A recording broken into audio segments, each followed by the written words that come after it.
Live, local, late breaking. This is NewsWatch 12 this morning. Good morning. The time is 6:30 on March 6th. Welcome to NewsWatch 12 this morning. I'm Carlos Murrieta, and right now we're taking a live look out at Medford from the People's Bank on Biddle Road. And right now, we first want to turn over to Storm Alert Weather 12 meteorologist Sarah Kress for a look at your Fridays. And Sarah, can we expect a clear Friday as we're heading out today? Well, we had a little bit more of those clouds this morning again, but when it comes to fog, definitely not seeing too much of that development. Some patchy areas out the door, especially if you're into the Illinois Valley over towards Grants Pass, but temperatures are feeling pretty chilly. We have 38 for Medford, 28 for Klamath Falls, Gold Beach at 46, and Wairika at 32 this morning. We do have some light returns coming back, working its way out of Klamath and Lake counties. Throughout our day today, we are going to be feeling pretty dry with a mixture of some sunshine and some clouds as we switch into your afternoon with brighter skies for Siskiyou County. But brighter skies are going to be here across the whole region for your weekend as high pressure shifts its way overhead into the weekend, and we're expecting some pretty spring-like weather. But this morning, it definitely is going to be feeling like winter still with very chilly low temperatures into the 30s out to the bus stop with plenty of clouds. By the time you're heading home, expect temperatures to be up into the lower 50s, pretty close to normal for this time of year, and we'll see a little bit more sunshine into the mix. Now, when it comes to high temperatures today around the rest of the region, will be 52 for Klamath Falls, 57 for Wairika, and back into the 60s for the coast. Wind-wise, it is going to be feeling a little less blustery today, with the exception of the coast. But notice this morning, inland areas, lighter winds, but we're already seeing some pretty breezy winds with wind gusts at 20 miles per hour out at Gold Beach. They'll pick up a bit more so throughout your day today into the afternoon, and then you'll see your typical gusts areas inland. Now into the weekend, we are expecting nice weather, but beyond the weekend, we have the possibility for those temperatures to return a bit cooler. I'll have more details on your extended forecast coming up in just a bit. And moving into our top story this morning, a major shakeup at the Department of Homeland Security as Trump's fired Secretary Kristi Noem. Now the move comes just after she wrapped up 2 days of testimony before lawmakers on the department's handling of immigration enforcement in Minnesota.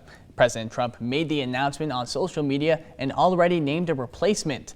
Republican Senator Mark Wayne Mullen from Oklahoma will take over at the end of the month. Sources say the president was, quote, deeply frustrated by Noem's performance, and particularly by her answer to a question about spending $220 million running television ads that feature Noem. He was mad as a murder hornet. He asked me what I thought about Mark Twain, and I said, A, I like him. B, he's very smart. C, he's a very good businessman.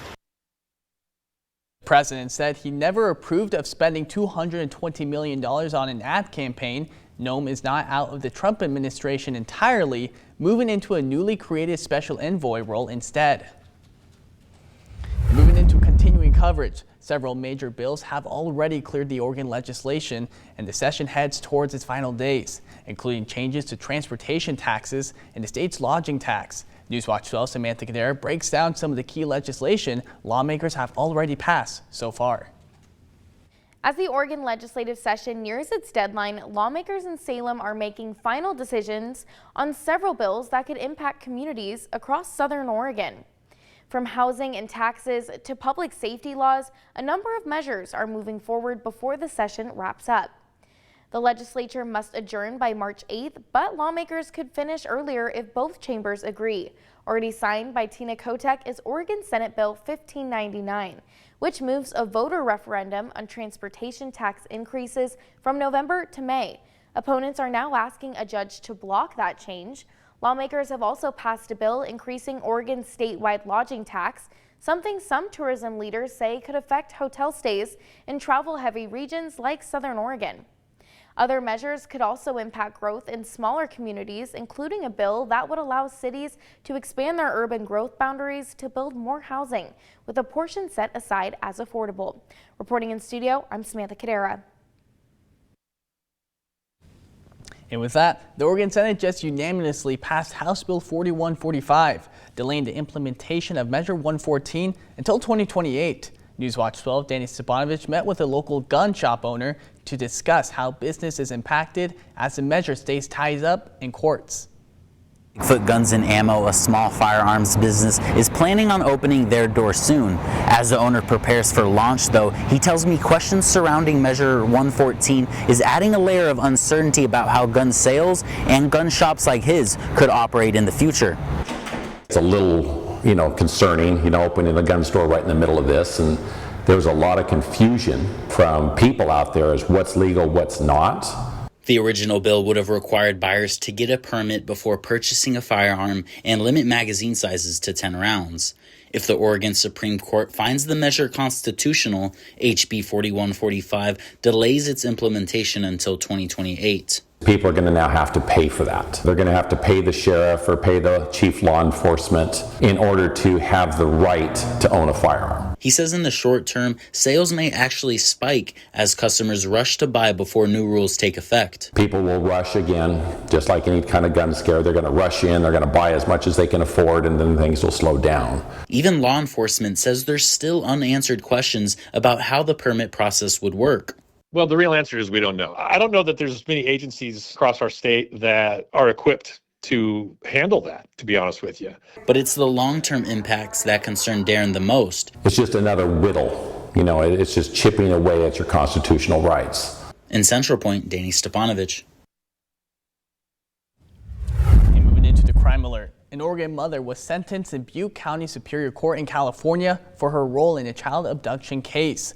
43-year-old Erin Ray from Klamath Falls was sentenced to 4 years of community supervision with credit for 276 days already served in jail. Ray pleaded guilty in February to a felony charge of child abduction, and the charge stemmed from a plot from May of 2025 where she and an accomplice, who was 48-year-old Jeanette Turner, attempted to abduct her 2 children from their father in Chico. Turner, from Antioch, is scheduled to stand trial on Monday, March 16th. And the suspect is in custody following an overnight drive-by shooting on Swing Lane in Medford. Bryce Kleinhans, who was involved in that shooting, appeared in court yesterday. Wednesday morning around 1:50 a.m., officers responded to a drive-by shooting on the 800 block of Swing Lane, and luckily, nobody was hurt. MPD was actually able to use license plate tracking to find the suspect's car in the Walmart parking lot around 9 a.m. Wednesday. Moving into a scam alert, the Klamath County Sheriff's Office has received multiple reports of scammers posing as deputies, saying the victim missed jury duty and must pay immediately to avoid being arrested. Now take a look at some of the fake warrants, documents, and barcodes scammers are actually using. The Sheriff's Office says scammers tell the victims to go to stores like Fred Meyer, Walmart, or the dollar store to pay through barcodes, which are actually prepaid debit cards. They stay on the phone for the entire time, threatening arrest if the victim hangs up. The Sheriff's Office says scammers have already kept victims on the phone for 4 hours. The Sheriff's Office says they'll never demand payment over the phone or request prepaid debit cards. And moving into an update, a new emergency shelter project in Grants Pass is moving forward. Parker's Place Village, a planned 150-bed shelter, has now received city approval, and construction could begin soon.